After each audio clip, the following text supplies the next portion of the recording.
Disciplina Didática na Educação Profissional e Tecnológica, Unidade 3, Princípios da Didática na Educação Profissional e Tecnológica, o papel do professor e do aluno. Os tópicos desta aula: Princípios da Didática na Educação Profissional e Tecnológica, o professor crítico e reflexivo e educação para a ciência, aluno como sujeito da aprendizagem, didática na educação profissional e tecnológica. Então, na aula em PDF, intitulada Didática na e para a Educação Profissional, abordamos que a didática para o aluno da educação profissional e tecnológica tem suas especificidades e que devem ser respeitadas. Nesta aula, iremos tratar como estes princípios ou especificidades podem ser operacionalizados, ou seja, algumas questões que o professor da EPT deve pensar ao organizar suas aulas para esta modalidade de ensino. Princípios da didática na educação profissional e tecnológica. O primeiro princípio que nós vamos ver é a unidade entre vida produtiva e ensino. Refiro-me à necessidade de, ao ensinar qualquer conteúdo, não perder de vista que estes alunos estão sendo preparados para o mundo do trabalho e precisam ter condições de refletir e entender todo o contexto da produção. Formar indivíduos que tenham uma visão holística do conhecimento e que se posicione no trabalho criticamente.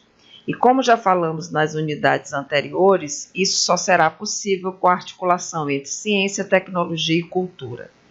Na disciplina que vocês viram de didática geral, vocês devem ter discutido os princípios da didática, né? Eu posso apontar aqui como princípios da didática a questão da relação professor e aluno numa perspectiva dialógica.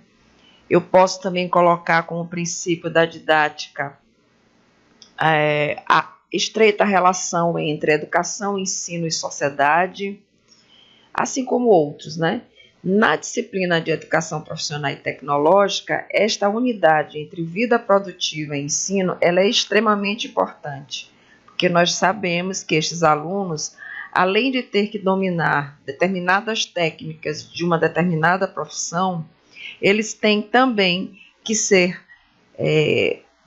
ensinados ou devem ser preparados para compreender o trabalho em que eles estão inseridos de uma maneira mais crítica, que eles possam compreender todo o processo, que eles possam atuar de forma crítica no processo produtivo. É esse um princípio básico da didática na EPT. Um outro princípio é o caráter científico do ensino.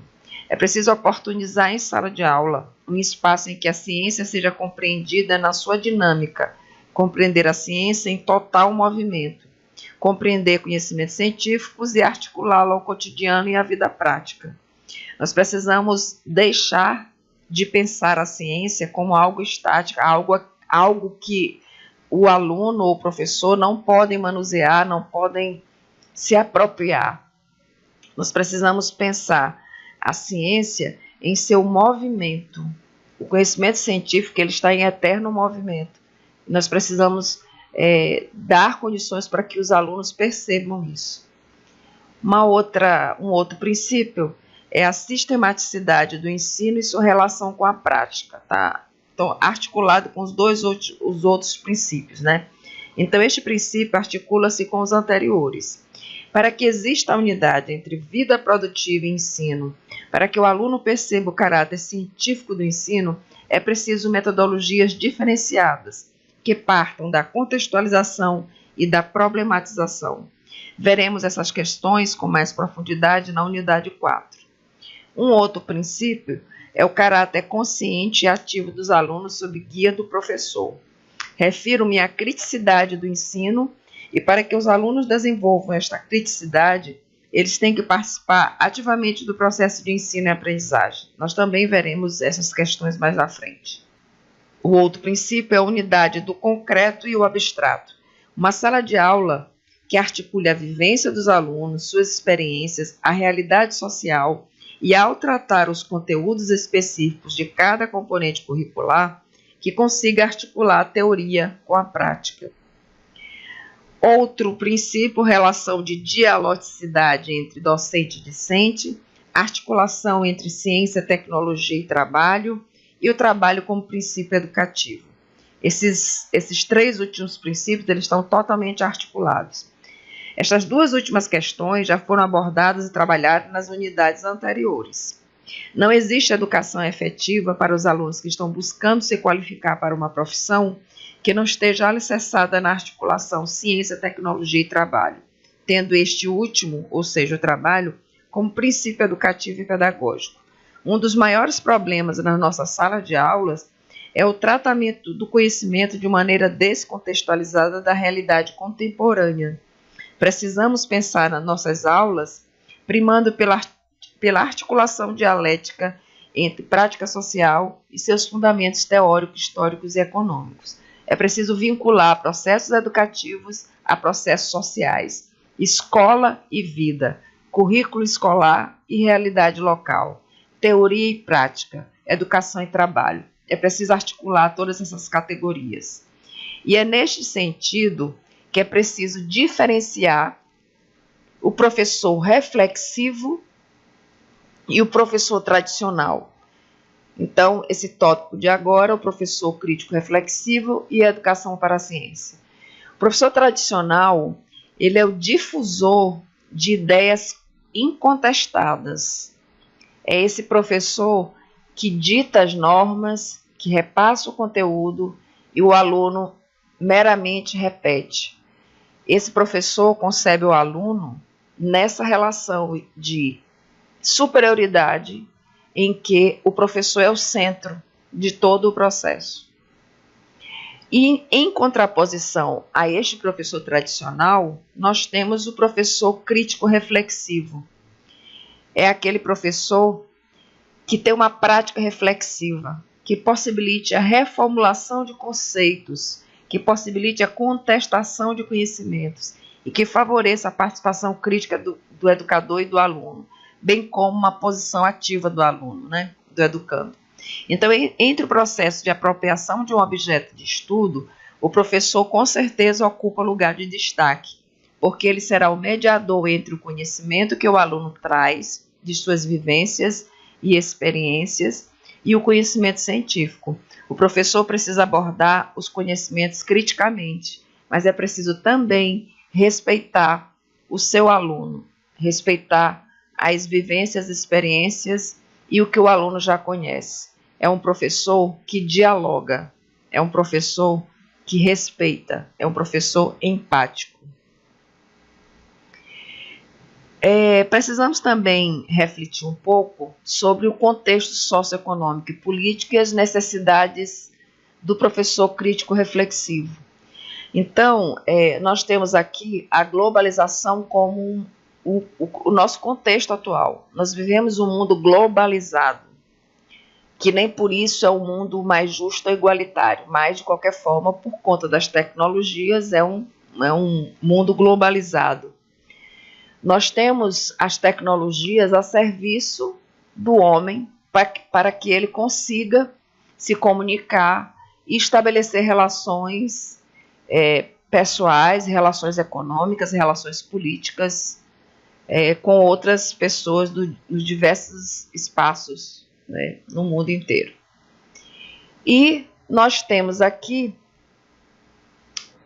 o professor com a sua gama de atribuições, né? São muitas as atribuições que são dadas ao professor. E ele precisa estar atento a isso. Esse professor crítico reflexivo é a única forma que nós temos de compreender o mundo que está posto para a gente na atualidade. Então, é nesse processo entre informação, conhecimento e saber que nós nos constituímos sujeitos epistêmicos. É nessa relação entre informação, conhecimento e saber que nós realmente aprendemos e compreendemos o mundo que está ao nosso redor. E um professor, para que ele consiga desenvolver na educação profissional e tecnológica uma visão mais contextualizada, ele precisa ser crítico e reflexivo. As rápidas transformações do mundo, portanto, da sociedade do conhecimento, acumuladas na área da pós-modernidade, produzem repercussões na educação e na escola. Nós já vemos discutindo isso há bastante tempo, né? Então, são rápidas as transformações e nós precisamos estar aptos a compreender estas transformações. Então, quais seriam as características do professor crítico reflexivo? O primeiro é o professor pesquisador. O professor deve, portanto, observar sua prática, meditar a respeito das necessidades apresentadas e voltar-se para si mesmo, com uma análise franca e, acima de tudo, construtiva de sua prática, para que assim, de fato, ele possa buscar uma possível melhoria. Então, é preciso achar o seu caminho. Eu sempre falo para meus alunos que é preciso achar o seu caminho. Quero dizer que cabe a cada professor refletir suas convicções, sua prática e traçar um caminho. Penso que este caminho ele deve ser em direção do compromisso profissional com as novas gerações, buscando oportunizar para seus alunos uma formação humana integral. Uma outra característica do professor reflexivo é que ele seja criativo e comprometido. Então, queremos uma escola viva, dinâmica, pulsante, democrática. Uma escola que enxergue o sujeito como um todo, que valorize e respeite o ser humano em todas as dimensões emocionais, racionais e espirituais. Uma escola que possa contribuir para a transformação da realidade. Para isso, o professor ele tem que ser comprometido com a sua profissão e com o sucesso dos seus alunos. Uma outra característica do professor crítico reflexivo é a competência técnica. O conceito de competência é polissêmico e, de maneira geral, apresenta-se associada à ação. A competência, para além da mobilização de recursos, conhecimentos e habilidades e atitudes, possui características pessoais e profissionais na resolução de problemas, o que evidencia a busca pela excelência, traduzida na prática como objetivo principal do exercício adequado das competências profissionais. Então, competência técnica é domínio da sua área. Não adianta você ser pesquisador, você ser reflexivo, você ser empático, respeitoso, criativo e comprometido se você não tem competência técnica, se você não domina os conceitos e o conhecimento da sua área. A outra característica é a afetividade. Estudos asseguram que a afetividade é importante para a aprendizagem cognitiva dos alunos, pois é pela via afetiva que a aprendizagem se realiza. A sintonia, as relações afetivas e cooperativas, a solidariedade, a tolerância, a demonstração de respeito e de apoio por parte do professor ajudam os alunos a superarem dificuldades escolares. Então, sem demagogia ou proselitismo, eu acredito que nós, professores, devemos ser mais empáticos e afetivos.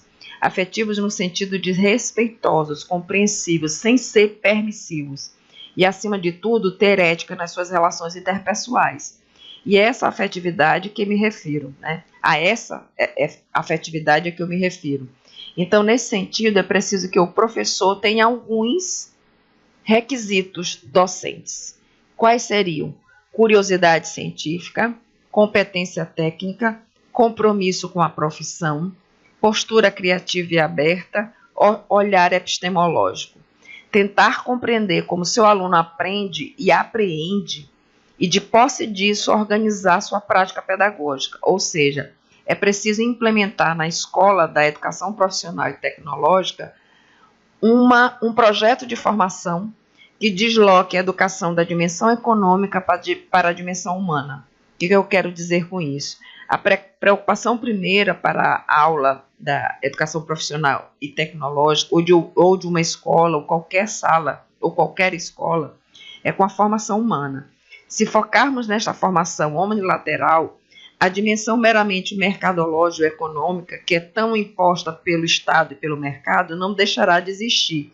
Só que este aluno, ele saberá se posicionar em qualquer contexto social ou produtivo.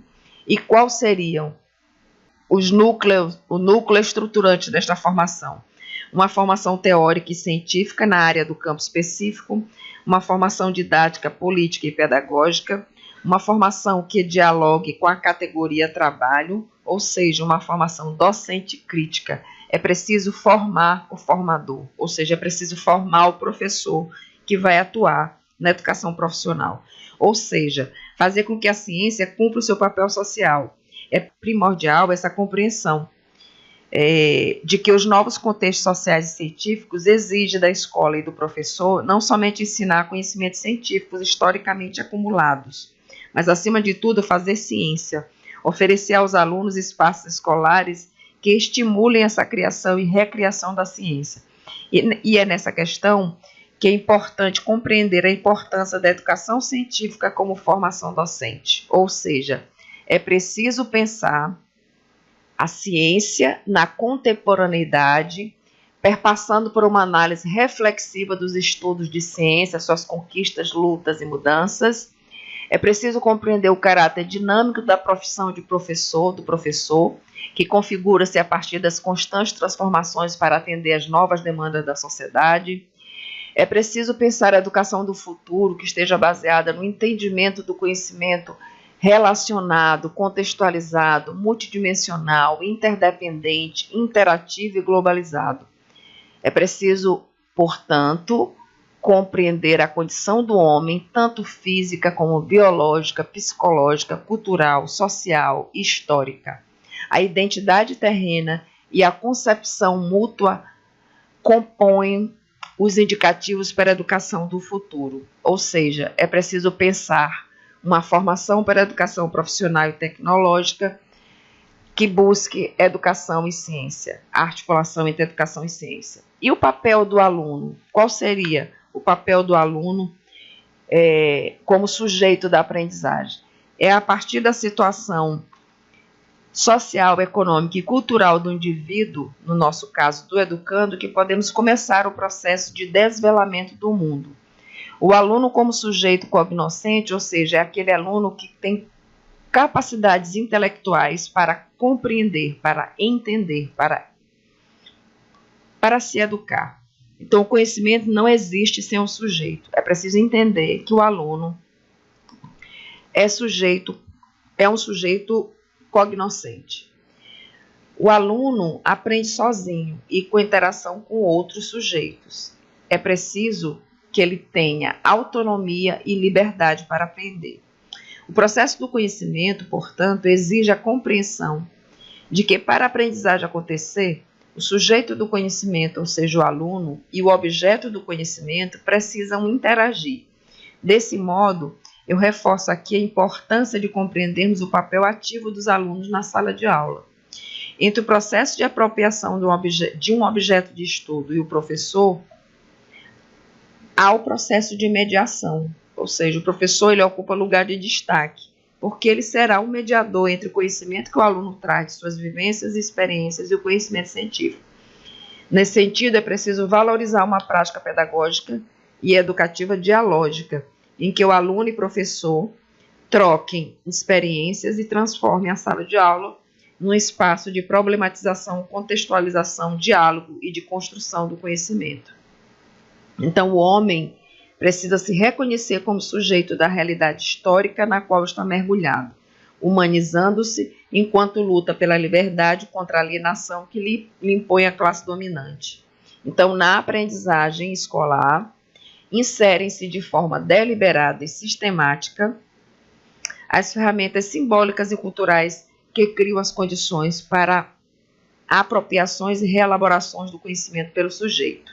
Este sujeito, ele aprende interativamente e com isto surgem novas possibilidades em seu desenvolvimento. Não há dúvida, portanto, sobre o caráter fundamental das relações estabelecidas entre professores e alunos.